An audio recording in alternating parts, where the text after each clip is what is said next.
There's a couple under this chair here.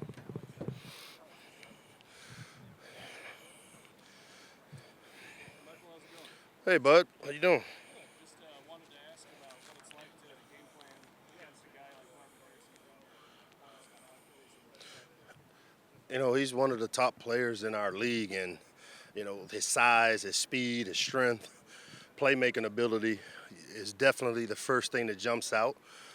Anytime we compete against a guy like that, the goal is to find a way to take away his opportunities, and I don't know how you do it. I'm glad we don't play him early. We'll get a chance to kind of watch him on film and get a feel for what this year version of him looks like. But anytime you get to compete against the best, is great for our team, great for our players. What was the plan to limit the best you could against him? The You games know, were pretty down to the wire. it was a close game, but we had two guys that are playing now on Sundays, and one was drafted in the first round, so it was a talent versus talent. We felt good about Deontay Banks, Jacorian Bennett's ability, and Tarheeb Steele's ability to cover. But I can tell you that he was a tough matchup. But our guys competed, and I thought that it was a really good competition on the outside between those guys. How does he rank among other receivers you've seen in this league currently? Yeah, he's one of the best. This league has had a lot of great players. I've had opportunity at two different stints to be in this league, and there's no doubt he's one of those guys that when you do play them, you better know where he is and find ways to take him out of the game. Coach, 2 years ago, you faced an Illinois team and Coach Ryan Walters' first year there with four future NFL players, and I believe you guys had 350 yards passing. Obviously, you turned that defense around the following year. But what allowed you guys to have that success in that year, and what makes his defense so unique and difficult to deal with? Yeah, I just think that Illinois team that we had a chance to face was really well coached, which I think is a testament to the job that Ryan does, the job that Brett does as a leader. And there's no doubt that from a schematic standpoint, he shows you one picture and ends up playing another. And it's important for a veteran quarterback to be able to decipher what he's doing because they try to do some things on the back end to confuse you with the looks. And he has a great understanding of who they want to be on defense, and he works toward that. And you mentioned the back end, specifically the safeties, and obviously he's produced several talented safeties and put a few guys in the league. What is the safety's job in that defense? And again, what makes it so difficult when they have those safeties doing the jobs that they're doing?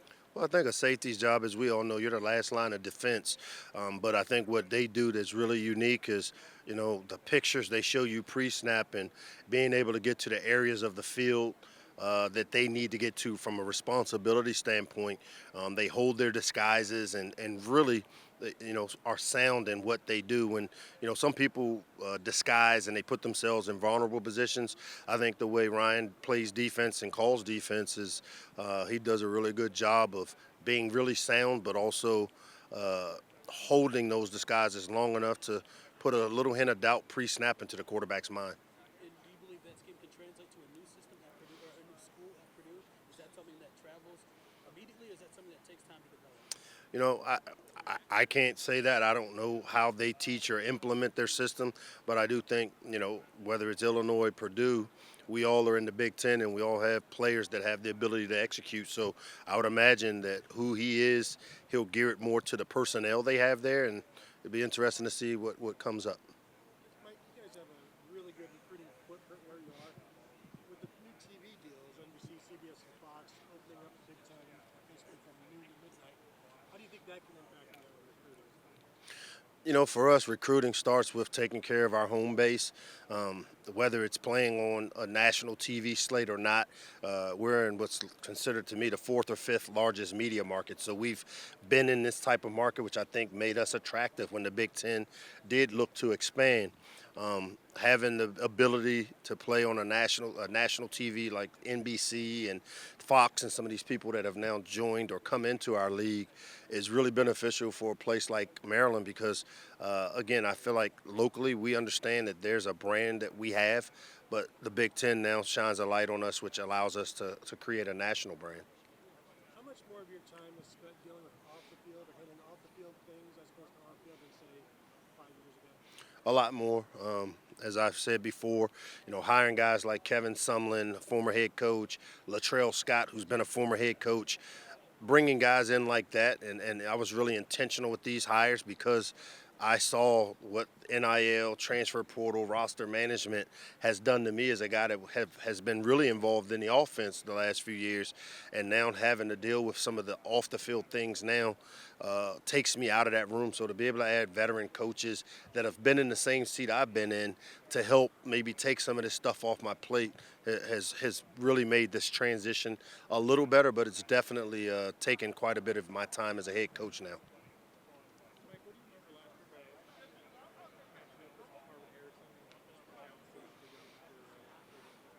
You know, individually from a matchup, anybody that plays Ohio State knows that when he's on the field, you better know where he is, and you better do a tremendous job of finding ways to take him out of the game plan, which is really tough to do the way they utilize and scheme him. We were fortunate that we had two a first round draft pick and a fourth round draft pick on the outside that had the ability to compete. And I thought our team did a really good job competing. Marvin still made some plays. He's still, in my mind, one of the best receivers in the country, not just in our conference. And he's a tough cover. He's a tough guy to game plan against. But we enjoy the challenge of it. I think his size. He creates his catch radius with his size and speed. Anytime you have a guy that big and that fast, if he can't outrun you, he can outposition you because of his body. I think what they do with him on offense really accentuates the strengths that he has, which is the catch radius, the big plays in the air, contested catches. Those things really show up on tape when you watch and study him. Mike, as somebody who's been around the league for a while, what do you make of Wisconsin's change to the air raid? It's pretty drastic mix up there. Yeah, I mean, it is what it is. I mean, most coaches, and I've gotten to know Luke a lot, known him since an assistant at Ohio State, recruited against him. He's going to do whatever he needs to do to put his players in the best possible position to be successful. To be able to bring in the coordinator he brought in from North Carolina, who's anywhere he's been, he's put up numbers. I faced him there when he was at Ole Miss. Had a chance to watch him at North Carolina and what he did there. And it'll be good for our league to add a guy like Phil Longo and what he does on offense to the Big Ten. And I'm sure, again, the way Luke runs things and having studied him over the years, they'll do the things that fit the personnel.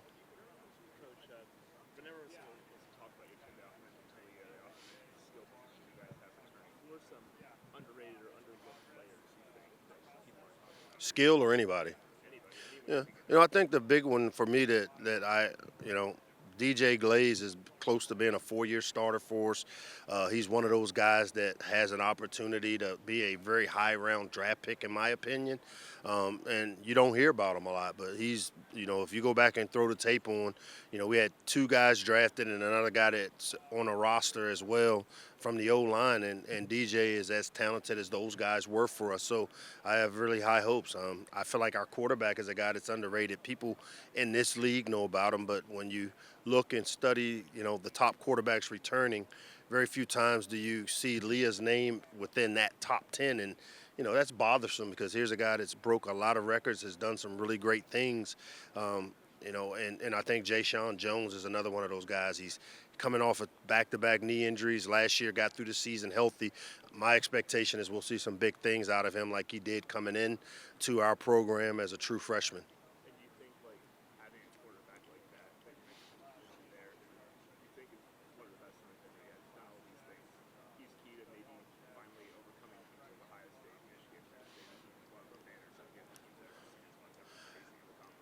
Yeah, the quarterback plays a big role in trying to compete against the best in our league, but as we all know, it takes everybody, and we got to play great defense. We've got to be able to run the ball, stop the run. We've got to create big plays, minimize big plays. A lot goes into being able to compete for championships in this league, and to me, it starts with one, as I said at the podium, not beating yourself, but the next piece of it is in all 3 phases being really sound in your concepts and making sure that you give your players the best chance to be successful. Does Talia play with that chip on his shoulder? You talked about him kind of being overlooked with some of the other quarterbacks in the conference. Does he play with that kind of intensity and that chip on his shoulder? You know what? I think it's natural for him because of his last name. the chip of having a, anytime we talk about him, that he's to his brother. And so I think being the younger brother, he kind of already had that chip. I don't know if he pays as much attention to the lack of notoriety he maybe has nationally, but for me as a guy that studies it and sees it, I definitely will bang the drums on letting everybody know we feel we have a really talented quarterback that has a chance to be one of the best in the country. You said at the podium, you're here to compete for Big Ten championships. Take from this to learn from Nick Saban to get you ready to do that. What can you pull from that as you compete for Big Ten championships? Well, I think the big thing is the teams that win. Like very few times do you hear Nick Saban talk about winning championships, and he always talks about that process. He has a process. For us, I always say I'm not going to let the goal of competing for Big Ten championships get in the way of the work. And to me, that's where the actions necessary, the habits and behaviors being there that allow you to compete for Big Ten championships. And prior to this year, I don't know if they were there consistent enough, but after going through the last couple of years, I think our team is ready from the locker room out to compete and compete for Big Ten championships. Was that like a big lesson as you built this thing up? Getting that in mind to get yourself ready to I think it definitely was important to understand that there was some work that needed to be done before you can even open your mouth and talk about championships. The most buzz there's been since this program has joined the Big Ten. That So, excitement felt in the room. you know what? As I said up there, the external buzz and those things, we try to guard against because it really doesn't matter what happened a year ago. It really doesn't matter what people think of our potential. What we're really interested in is proving ourselves right by going out and putting the work in this past summer, spring ball. Obviously, with fall camp starting August 1st is going to be really important. We have a lot of moving pieces with our roster, the roster shakeup of losing players, bringing in players. There's a lot of work to be done, and the fact that we've had success the last 2 years, as I told our team, does not predicate that you're going to have a chance to do it this year. We've got to start from ground zero. We've got to put the work in, and we've got to earn the right to win games on Saturday by what we do Monday through Friday. Coach, is part of that process of like you've stuck really not looking too far ahead and not like having to come in with that mindset of like starting ground zero each season. Is that like not overlooking the teams like maybe Indiana, Rutgers that are towards the bottom of the division, not always put up there as like contenders in the conference and like staying focused on your main game, things like that? Yeah, I don't know if it has anything to do with any individual team. It's about what our structure is built on. Our structure is built on focusing on us, not necessarily who we play, because very few times does who we play dictate the outcome of the game. It's what we do, it's what we think, it's what and how we execute, and we're going to continue to focus on the things that we need to do. And you know what? If we take care of that and we get a little bit better at doing the things we did the last couple of years, we'll have a chance at the end of the year to say we had a successful season. What are those things that the Terrapins need to do to attain that success? Not beat ourselves. The turnover margin is always big. Finding ways to create turnovers and minimize them. The biggest thing over the last few years that jump out to me as I study winning is the big play battle. Teams that create big plays and minimize big plays on the other side of the ball have a better chance of winning. And so for us, finding ways to utilize the skill we have on offense to create and manufacture some big plays. Well, the flip side is defensively finding ways to minimize those big plays. And so if we can compete in the turnover battle, win the big play battle, and then penalty-wise, that's where I talked about being a little more disciplined. If we can get those three things fixed, I think we'll be able to, at the end of the year, say that we gave ourselves a chance to compete for a Big Ten championship. Mike, why did you feel it was important to add Josh Gannett? Well, an experienced coach, a guy I had a chance to work with, a guy that's been in this system, a guy that knows who I am and how we do business. How do you feel like you grew as a coordinator from the top of the how you guys work together around? Yeah, I can't compare because I don't know what he's done in terms of other places he's been. But from the time I met Josh when I was the coordinator there at Alabama and he came in to where he is today, I've always had a lot of respect for him, his football mind, his ability to see and know the game. He's been great since we've brought him on board, and really, we share some of the same philosophies and what we need to do to be successful on offense. So it's been great to be able to add him to the room and a guy that knows what we've done. Defensively, do you think you have this, I guess, the speed to not only prevent but create your own plays? Speed is something that we recruit, it's something we develop. If you look at our players and how they perform, whether it was at the combine last year, our strength and conditioning staff does a great job of developing the player as a whole. Um, so, yeah, we feel we have the speed, the talent, and the skill to compete.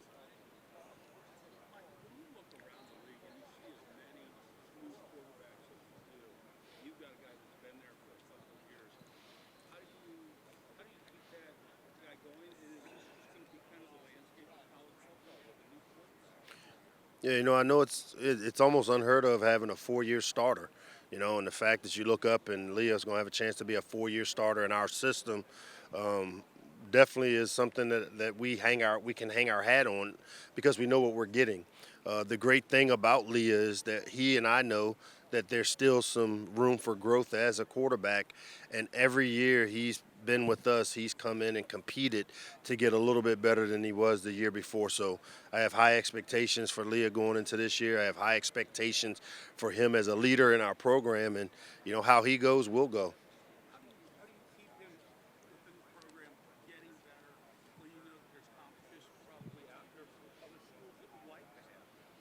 Oh yeah, we know all about the other schools that would like to have him. We're very fortunate to be able to keep him, and but I think it goes back to show that relationships are still important in this process. As much as we put on the NIL piece of players leaving and going or coming and going, the relationship piece I think is what has kept this marriage together because we've known each other a long time.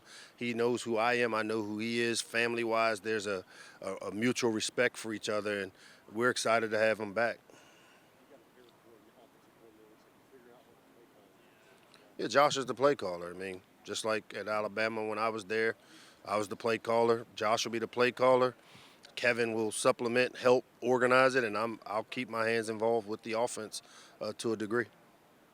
Billy Edwards seemed pretty poised when you had to throw him in there a few times last year. Just how solid is that room? Really solid room. Billy, a transfer that came in late last year and got thrown in. We were down in the Indiana game. He brought us back to victory there when Leah went out with injury. Played in the Northwestern game and got us bowl eligible.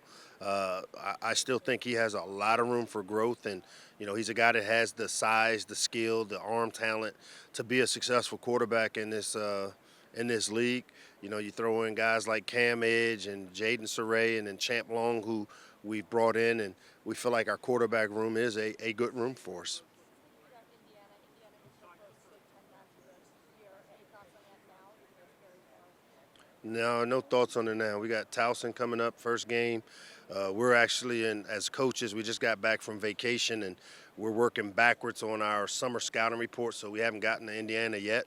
But I do know, having faced Tom's team, that each and every year they're going to be a tough, hard-nosed team and the Maryland-Indiana game has always been one that's been really close over the years.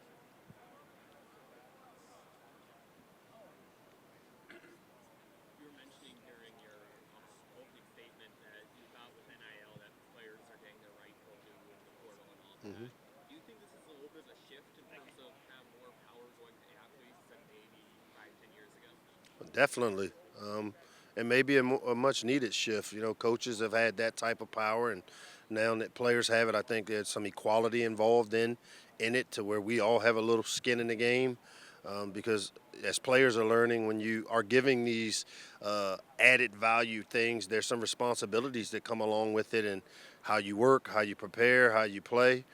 They all come into play when it comes to your brand as well as your ability to whether you transfer out or transfer in.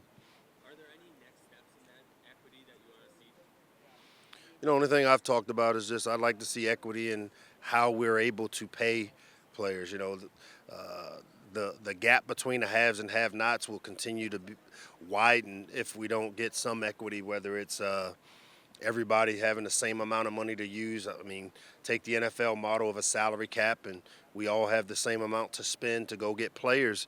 I think would create a little more parity in college football. Coach,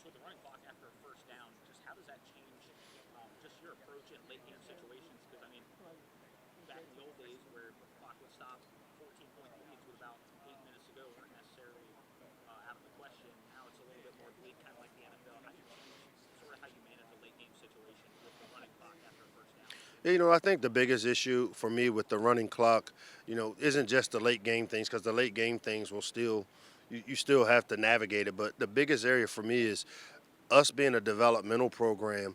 This shortens the game somewhat. And we go from 80 plays, which our goal was to try to get 80 plays a game and play as fast as you could to get 80. And 80 was the magic number, because you think about the diversity of being able to share the football with 80 plays. Well, now you cut it to about 65 plays, you lose 15 plays. And I'm a big believer in playing young players, 15, 20 plays a game to develop them for the course of a long season. And now, with the game being shortened by the running clock, which I expect, now you're cutting plays out of the game, which don't allow you to develop the other part of your roster.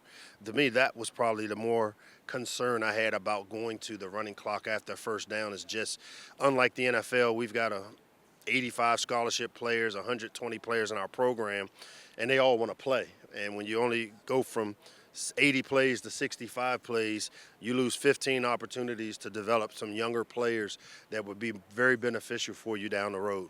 And last season, you were just one drive away from beating Ohio State. What was sort of the ability, like what did y'all have to do to take down a team like that? And then what do y'all need to do this year to get after Ohio State?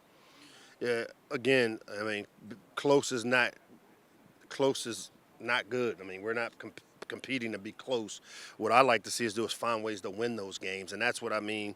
Now is the time for us to compete for championships, because if you want to win a championship, it usually goes through Ann Arbor, it usually goes through Columbus, it usually goes through Happy Valley, places like that. And to me, we have to find ways to win those type of games to say that we want to compete for championships. And I saw our teams compete the right way in 2 of those 3 games, but we still got a lot of work to do.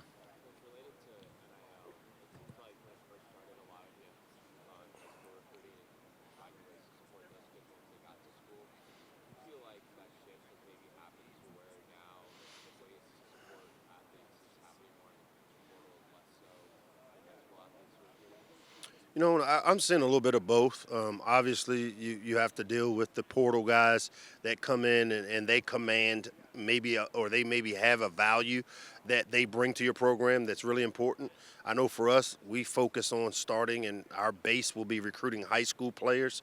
We use the portal to fill needs, immediate needs. And like on our O-line this year, we lose 3 or 4 of our starters, 3 guys playing in the NFL. It takes 2 to 3 years to develop a good offensive lineman typically. And so we use the portal to go get some talented guys that can allow us to continue to grow the young players that play the position. But, to me, the NIL is here to stay. Each individual case, as we found, it's every player has his own individual case for where they are and what their brand commands. But we're a program that's going to focus on recruiting the high school athlete. And then when they get into the program and create a brand for themselves, allow them to take advantage of what the NIL can do to help.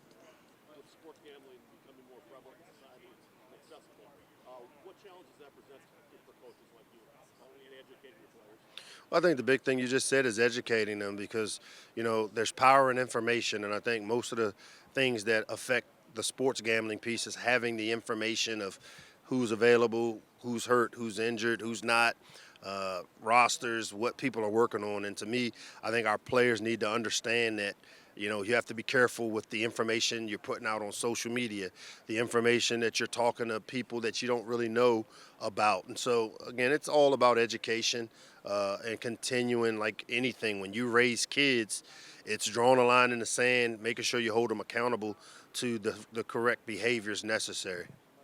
When it comes to NIL, right? I mean, you hear the stories, 13 million, this, that.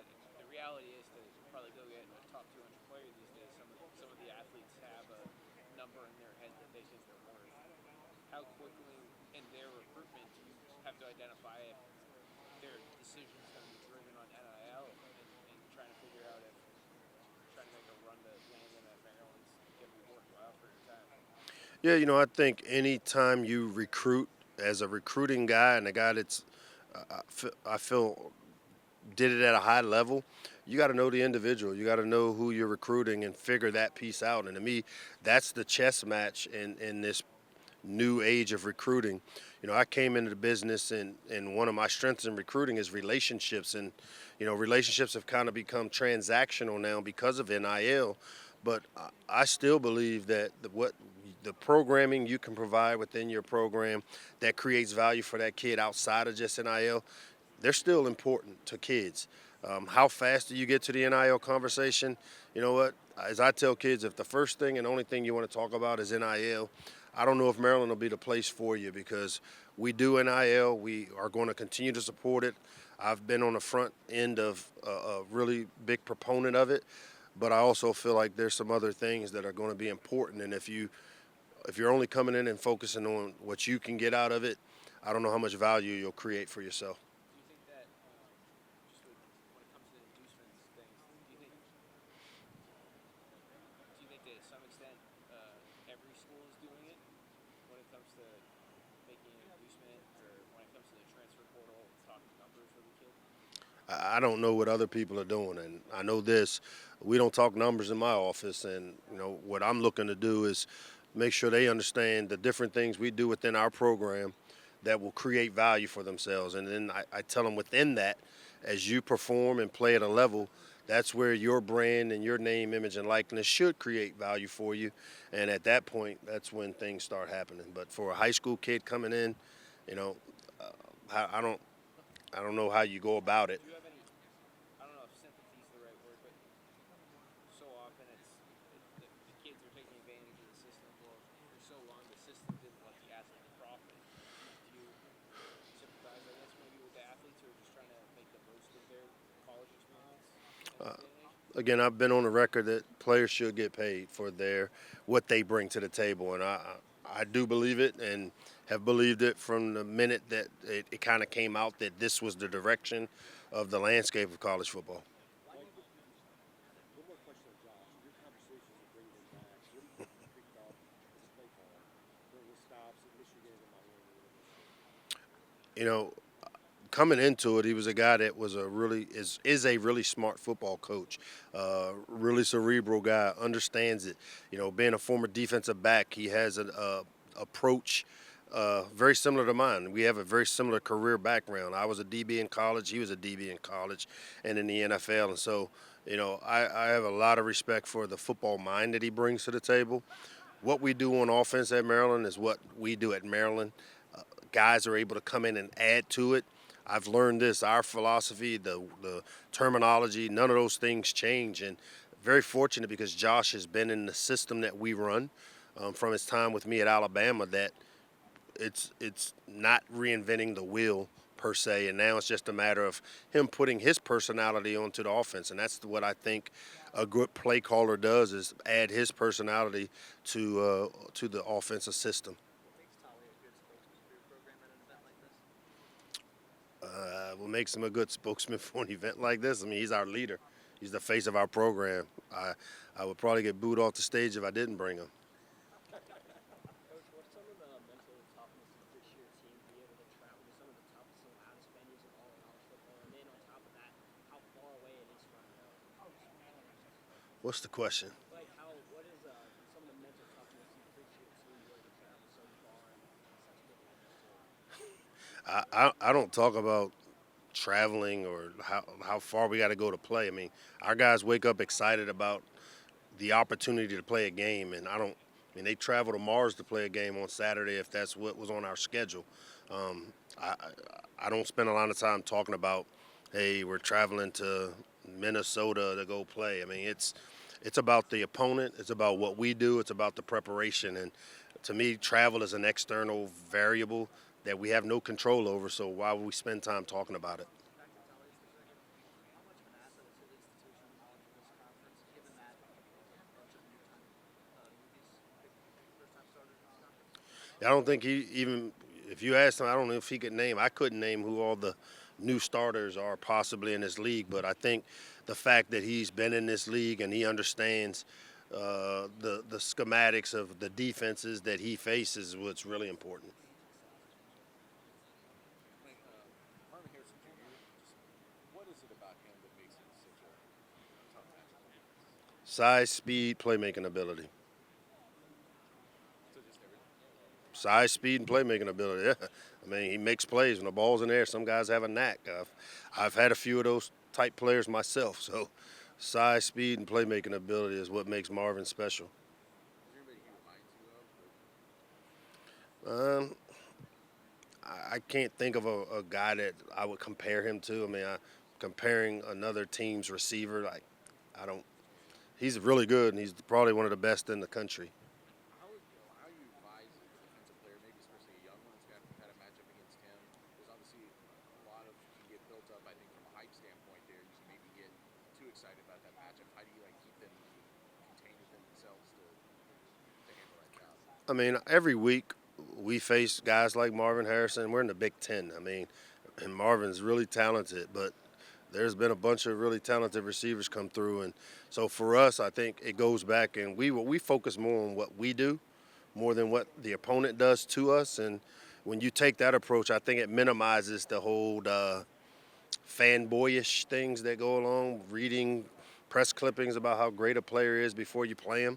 I mean, it's about more what we do than it is what he does, and I think that approach helps minimize some of the what you're talking about.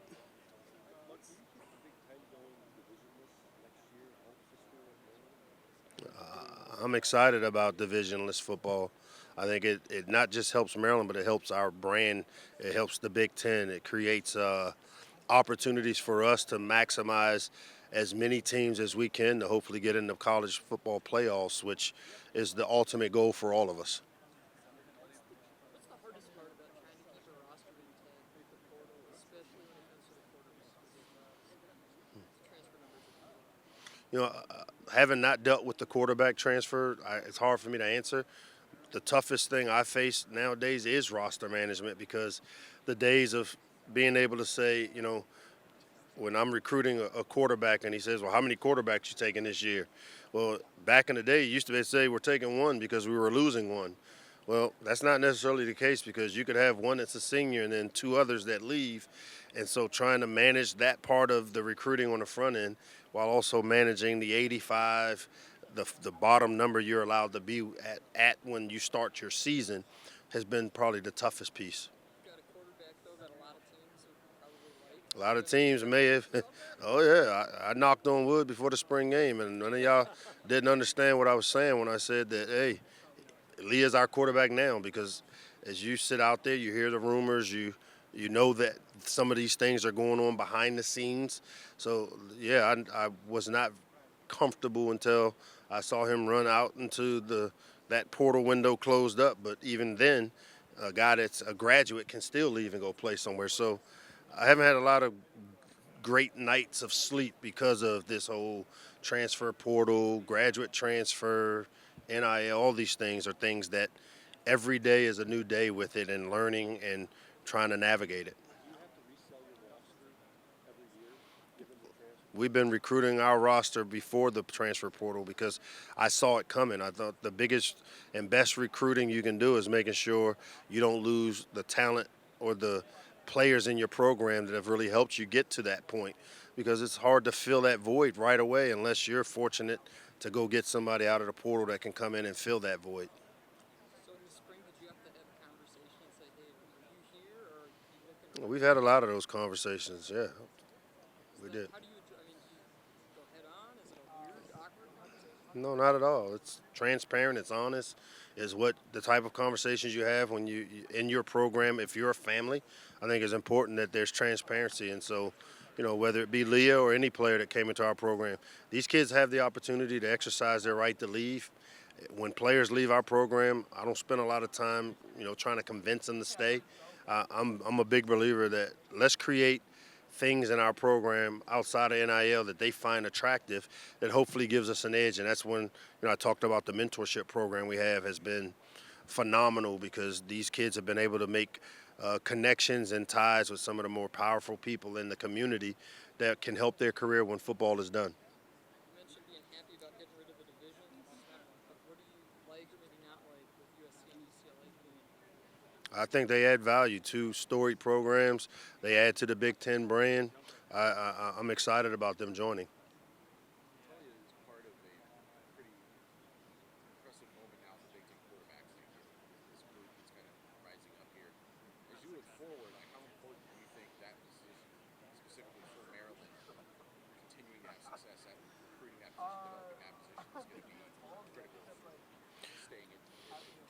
Yeah, to be able to attract a big time quarterback, you typically have to show that you have the ability or a system that allows them to grow, flourish, and have success. And so, this system has been tested, tried, and true. When you think of the players that have played in this system, from Tua Tagovailoa, Jalen Hurts, Mac Jones, Leah Tagovailoa here at Maryland, I think the system has proven that it's quarterback friendly, it's receiver friendly, it's a fun system to play in when it's rolling, and so those are the things I think that when you're recruiting a big time quarterback they look for, and hopefully we're able to continue to bring in players that have the ability to have an impact at Maryland like Leah has had. You think you have the guys that are going to succeed him in that way? We feel like we've got a room full of quarterbacks that have a chance to be really special, and we're always in the market to try to bring in the best that we can. Coach Locksley, I know you're a big part in the, correct me if I say this wrong, but National Coalition of Minority Coaches. Football coaches, NCMFC. There we go. Yep. So what is it like There we go. from your perspective when you see Ryan Walters get hired at Purdue, another minority coach in the Big Ten? Well, Ryan was part of one of our first academies we had through the coalition. Marcus Freeman at Notre Dame was part of that. Josh Gaddis. So working two jobs, running the coalition as well as running Maryland, has afforded me the opportunity to kind of serve as a mentor, maybe to some of these coaches that aspire to be head coaches. And through the coalition, our goal is to prepare, promote, and produce minorities at the head coaching positions, whether they be people of color or women. What's your relationship like with Ryan and from having that relationship through the coalition? Really strong relationship. He's a guy that, through his time at Illinois, through his time going through the academy, the academy was a year-long get to know, and we dove into the relationship. I know that he was a guy that we identified that would have a chance to get this opportunity, and hopefully the coalition gave him some of the necessary tools that he'll need to be successful. How do you view it? Because obviously he came over, he gets hired, and then he hires the running backs coach before he hires from Illinois and makes him the associate head coach and the minority coach. What's it like to see him progress that? I think the big thing for me is when I started the coalition, and I say this all the time, the most value that you'll ever create for yourself is when you do something for others or a cause greater than your own. And I think that's an example of Ryan paying forward what he's been able to benefit from, whether it be from the coalition or his experience as an assistant working under Brett Bielema. And so, I got a lot of respect for Brett and the fact that he put Ryan in that position to be able to have a chance to be successful. Obviously, Ryan did the work, but it's great to see Ryan paying things forward as well.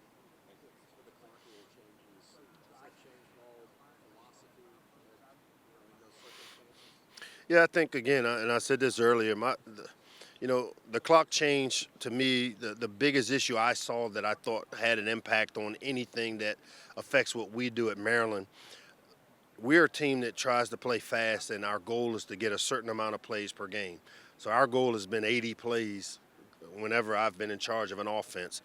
Well, the thing that this clock does in the running, on first downs that I've seen is that it shortens the game. And unlike the NFL where they have 53-man rosters, we have 85-man scholarships, probably 120 on our team. Those 15 plays are so critical for developing younger players or players down the line for the season. And so if there's anything that I was troubled by and that kind of kept jumping out to me was, I understand shortening the time frame and window of a game for TV and those things, but what about cutting out opportunities for players to develop and play? And again, the NFL, you only have 53. We've got 85 and 110 or 20 on our roster. And I've always been a big proponent of playing younger players and forcing my coaches to play them 20 plays a game, 15 plays a game. Because if you do that through the course of a year of 10 games, you got 150 plays that now will be so much more beneficial for a guy. And just think of Roman Hemby. I mean, he's a guy that came onto the scene a year ago, but he was a guy that we played in some limited games, 15 plays here or there, that I think played a major role in his ability to have the type of year he had when he got a full-time opportunity. So more concerned about the plays we lost than I do the philosophy of having to call it or managing the time at the end of the game. Those things, you'll figure it out. How did you gain or get value from that offensive role with Coach Saban?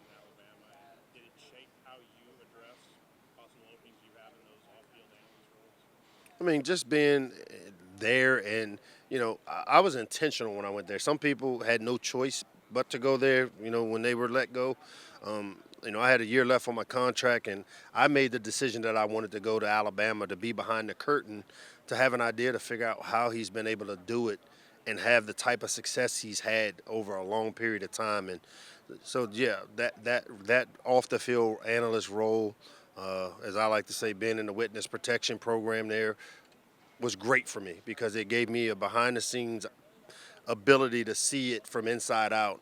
Now, we've taken, and again, you look across college football, the landscape of it, you see the success Kirby's having, running a similar style, or I don't work with them, so I don't know what exactly they're doing, but I would imagine that practice structure, organizational wise, philosophy wise, we all that have worked under coach leave there with that system. And I'm a big believer that, as I've said before, when grandma's chocolate chip cookie recipe, if it asks for 4 cups of sugar, why would I put 5? And just let it ride, right? When you have a analyst role open in your program for Maryland, is it something specific that you're looking for? Does it have to philosophically fit with what you're doing, or sometimes you say, hey, I like what that guy's doing, we're not doing that, let's try to bring him in? No, it's philosophically has to match what we want to get done, because who we are on offense, defense, and special teams doesn't change from year to year. People can come in and add things to it if they fit and if they match. But for me, it's like putting a puzzle together. You're looking for the right connection, the right piece. You're looking for a certain skill set or a certain value that these people bring. And again, I learned this from being in that role at Alabama and seeing the benefits of Lane calling it and having guys like me and Sark in the we call it the submarine back there with no windows, working behind the scenes, working ahead, allows you to work smarter. It's a little far when you see what Kirby's doing at Georgia, and honestly, the Cleveland tree, so it's just spread everywhere. You got people going, well, Georgia now is the standard. And of course, you got Nick Saban in the background going, hey, I'm still here, we got things going. It's an interesting dynamic there now in the SEC. What do you think of that when people are starting to go, you see it on national networks, like, is Coach Saban nearing the end here? Yeah. It's like, forgotten what he still does year to year. All I can say is when you underestimate the little guy in the straw hat and you start saying things like the dynasty's over, and you know he loves it. I mean, that's the edge he wants and needs. And I heard Lane chiding some of the other media people for saying it because you know a hit dog hollers usually, and I think we'll see see how coach responds. Coach, I know you talked a little earlier about NIL, and I know there's been some calls to Congress to work on some of this stuff. With the iteration that it's in now, that we have with everything, portal and NIL, from your perspective, what needs to change to make this maybe better for the athletes, maybe better for you guys as coaches, some kind of consistency? Is there a specific thing that keeps you up at night that worries you about this whole aspect and what that could mean for the future of the game? Well, I'm a big believer that when rules are implemented, it's our job, and we get paid a lot of money to figure it out, and that's what I'm trying to do. If there were two things that I think kind of are really glaring about the way NIL has been presented for where I am or where I sit, I say the first one is the NFL had this same issue a few years back where rookies would come in and some of them were being paid more than veteran players that actually won games and scored touchdowns and got sacks. And how do you create a value based on potential? And I think right now, when you look at some of the things that's happening where you guys are being recruited based on NIL, I ask myself, how do you put a value on a freshman that hasn't done anything yet? Do you do it based off of how many stars somebody else gives them? Or, so to me, I think that part of it probably needs to be a little fixed. And I've seen maybe some programs were affected because when you bring in freshmen that haven't done anything, and you've got veteran players that have done a lot, and they see these freshmen pulling up in scat packs and nice cars, and you were the leading rusher a year ago, and you're riding a scooter through campus. I would say that creates some issues, number one. But then the second piece for me is the gap between the haves and have-nots. because teams that are able to fundraise, teams that have fan bases that are rabid in terms of supporting, those are the programs that you'll continue to see day in and day out compete for championships, whereas some of the other programs that maybe don't have the ability to fundraise. And so to make a little more parity in college football, I personally think the salary cap model is one that we have to figure out where we all are using or having the same amount of money to go out and get players.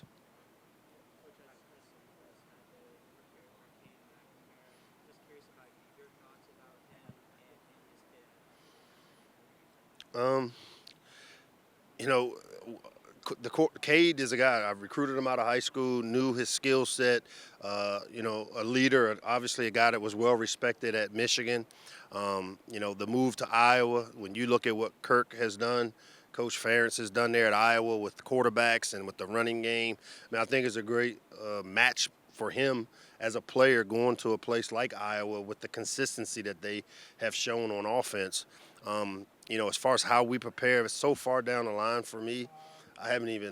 Can't tell you that I've spent a lot of time this summer on Iowa just yet. We've got a few games there before we get there, and I'm sure our staff will do a great job as we prepare for Cade when we do get Iowa. Do we even play Iowa this year? I don't even know our schedule. Oh, yeah. I mean, we didn't prepare for him a year ago, so, didn't have to deal with him then.